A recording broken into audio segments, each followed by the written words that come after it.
Two small changes. One to keep my NAS from cooking itself, and the other to squeeze a little bit more money out of one of my rigs. Were they worth it?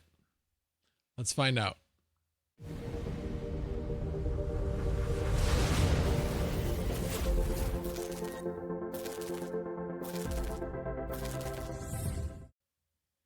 With these upgrades, I didn't spend a lot of money, really much of any money on these upgrades, but they were significant.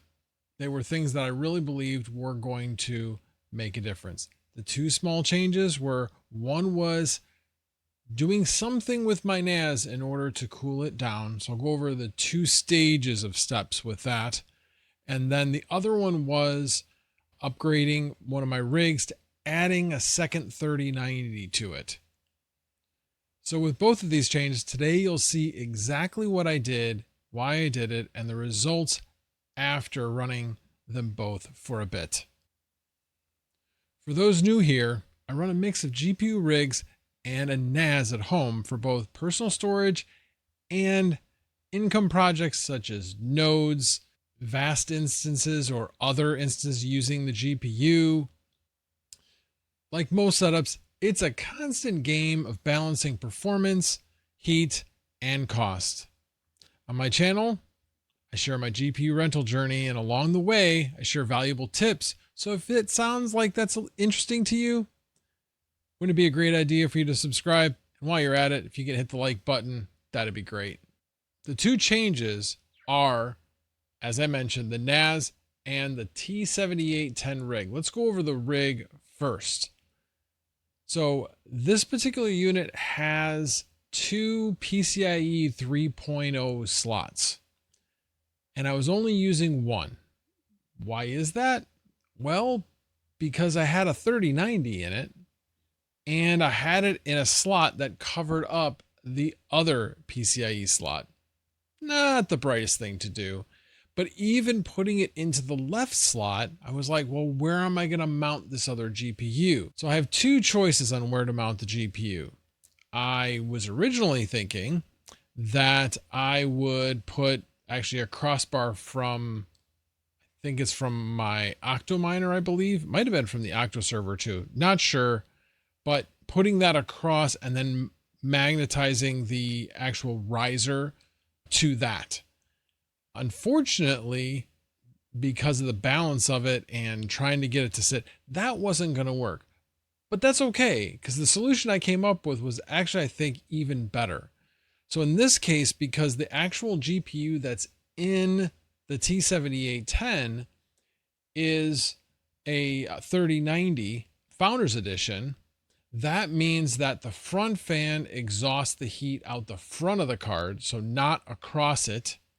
And the back fan actually feeds it across the card. Well, the riser that I'm using is basically right next to the back plane of the Founders Edition card. Well, what I ended up doing was connecting in the ribbon cable into the PCIe 3.0 slot and then having it go over the Founders Edition 3090, and then the actual riser itself has magnets on the bottom, and it's magnetized to the edge of the case as well as the power supply, and it's on there solid. So I was really worried that because it was really only on the one side and just a little bit on the other side, I have it a little bit of an angle to give it a little bit more contact, but it's working really well, and I have no worries about it actually tipping over or anything like that. So that was the first problem.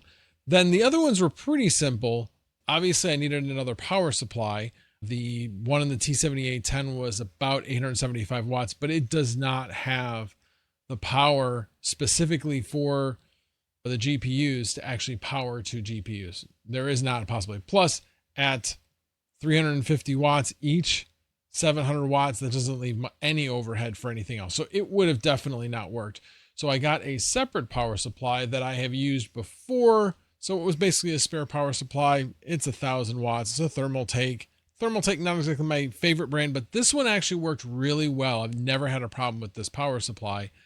So I'm using that one. And then I looked for a dummy plug because I figured, oh, I'll just have it turn on and always be on.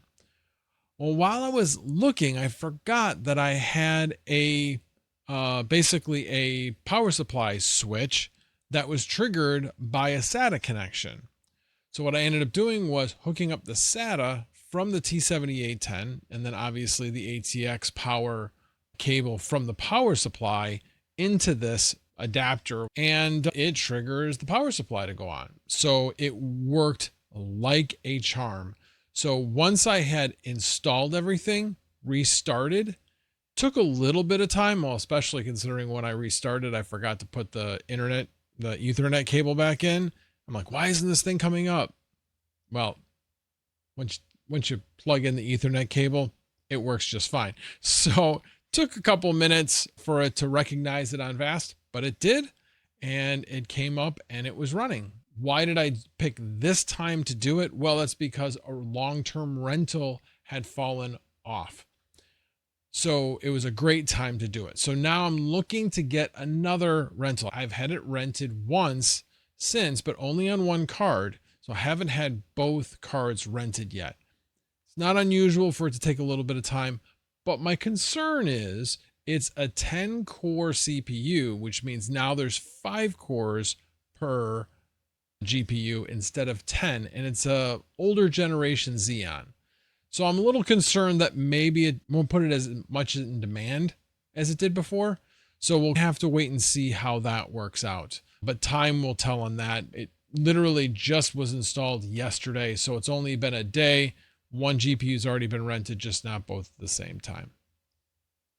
I did have to take it out of the rack because there wasn't enough vertical space to have the GPU sitting on top of the power supply. So I now have it sitting on a table next to the rack.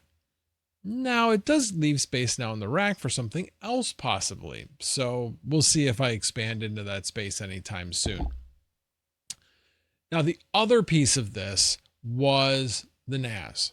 The NAS, as I had documented in a previous video, I had upgraded, put a 5090 in it, but in order to put the 5090 in it, I needed to raise the drives, which blocked the front fans from the CPU cooler. So the first thing I did, which I did about a week ago, I upgraded the CPU cooler from a single tower to a dual tower type CPU. It's now a Thermalright Phantom Spirit. Very well regarded CPU cooler. And it helped, but not a ton. I was still surprised at how hot it was running. It was not restarting anymore, at least. So it obviously wasn't triggering a thermal restart. So that was good. So it was definitely doing the trick there, but it was still running well into the 70s most of the time. So decided that this needed to get moved into a cooler side of the basement. So what I ended up doing was, and actually Sunflower Mom ended up doing it, basically put a table where my daughter's desk used to be in the basement. She moved out about a year ago, so now we have that space available, and I have an Ethernet cable sitting right there. So we put it on there, and it has been happy as a clam ever since, running about 20 degrees cooler ever since we moved it over there. And I've looked to see how the CPU has been being used. When the CPU kicks up to say like 25% or something like that, when it would send it up right near 80 or at 80 degrees Celsius, now it's not even breaking a sweat. It's basically around like 53, 55 at the highest. So we're good. We're definitely good on that. Now, the reason why I made this choice to make the move is because the job that was on the 5090 also dropped off. So it was a good time to make both of these moves because they both had lost their jobs at almost the exact same time. So it was very fortunate to do that. Now, the 5090 has not picked up a job since. In fact, there's not even a store job on it. So I'm thinking about moving it to another platform. Clore, maybe Octaspace, maybe Flux, Asana. I don't know. Let me know in the comments which platform you think I should move this to. I'm going to be doing it probably this weekend, so get your votes in quick. Now, once I've made my choice as to which platform I'm going to move that 5090 to, one of the great things about having the NAS and having upgraded the storage capacity on the NAS is that I have enough space that I can just add another VM, stop one, start the other. So that's going to be great because from VAST, I can always still go back to VAST by stopping whatever VM I'm currently running on. If I do Octaspace, that's fine. I can stop the VAST VM and start the Octaspace VM.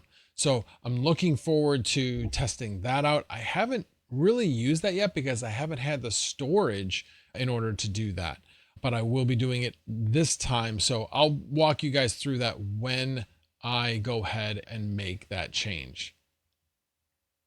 And guys, if you do need any help, I do have one-on-ones, a limited number of one-on-ones each week. Feel free.